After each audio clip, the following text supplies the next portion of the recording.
क्या हम आज के नए भारत में इस बात की उम्मीद कर सकते हैं कि पढ़ने लिखने पर और पढ़े लिखे लोगों के साथ रहने, पढ़े लिखे लोगों को चुनने के ऊपर आपत्ति जताई जाए?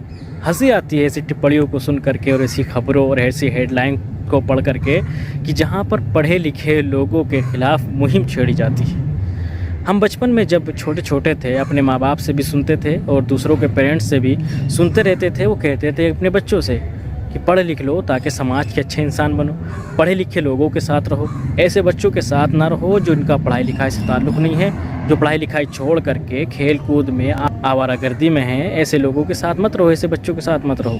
वही बात आज जब हम किसी अपने टीचर से सुनते हैं तो उस टीचर के खिलाफ विरोध किया जाता है। मामला अनअकैडमी का है। अनअकैडमी के एक टीचर करण सागवान ने एक बात कही। उन्होंने कहा कि आप अगली बार ऐसे नेताओं को चुनना जो पढ़े लिखे हों, ऐसे नेताओं को ना चुनना यानी कि जो अनपढ़ हों, ताकि आप ऐसी गलतियों को और ऐसी चीज़ों को ना झेलें जिनको मैं झेल रहा हूँ। उन्होंने ये भी कहा कि ऐसे नेताओं को ना चुनें जिनको सिर्फ नाम बदलने से मतलब होता था। ये बात कहनी थी, देश के अंदर आग फैल गई। खास करके वो तबका जो हर बात पर बाइकॉट, कभी किसी के खिलाफ नारेबाजी, कभी किसी के खिलाफ धरना, सही बातों की खिलाफ वर्जी, गलत बातों की हिमायत। ऐसे लोग फिर दोबारा से लाइन में खड़े हो गए और सर के बाइकॉट की मांग करने लगे। सर के खिलाफ तरह तरह की टिप्पणियाँ, भद्र टिप्पणियाँ करने लगे जो ट्विटर पर दिखाई दे रही हैं और ट्वीट किए जा रहे हैं। बार बार उनको ट्वीट किया जा रहा है कि सर किसी के हिमायती हैं, ये किसी पार्टी की तरफ से बोल रहे हैं, फलां है, ये है, वह है। बात समझ में उस वक्त आती जब टीचर की तरफ से किसी ख़ास इंसान का नाम लिया जाता या टीचर कहते कि उस नेता को वोट मत देना।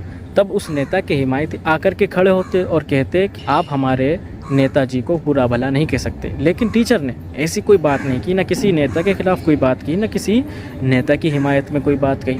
फिर आखिर ऐसे लोग कौन हैं जो इस अनपढ़ वाली टिप्पणी को अपने नेता के ऊपर ले रहे हैं? हालांकि सर ने इस बात की बिल्कुल भी वजाहत नहीं की और बिल्कुल भी इस तरफ इशारा नहीं किया कि वो किस नेता को बोल रहे हैं। बस उन्होंने इतना कहा कि अनपढ़ लोगों को और नाम बदलने वालों को नहीं चुनना चाहिए।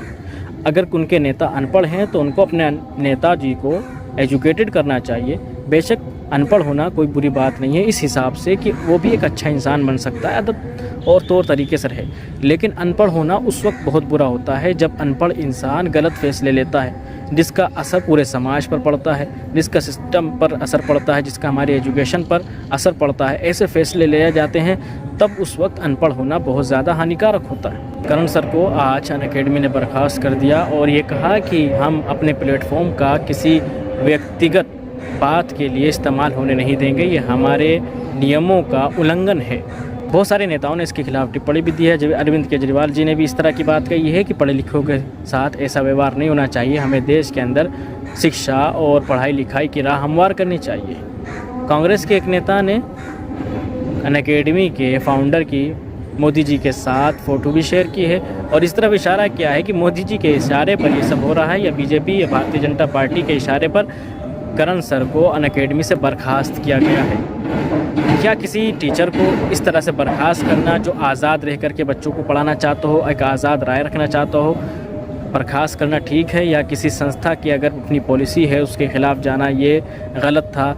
आप क्या कहते हैं इस सिलसिले में? आप कमेंट कर सकते हैं। फ़िलहाल दीजिए मुझे इजाज़त। देखते रहिए नहीं।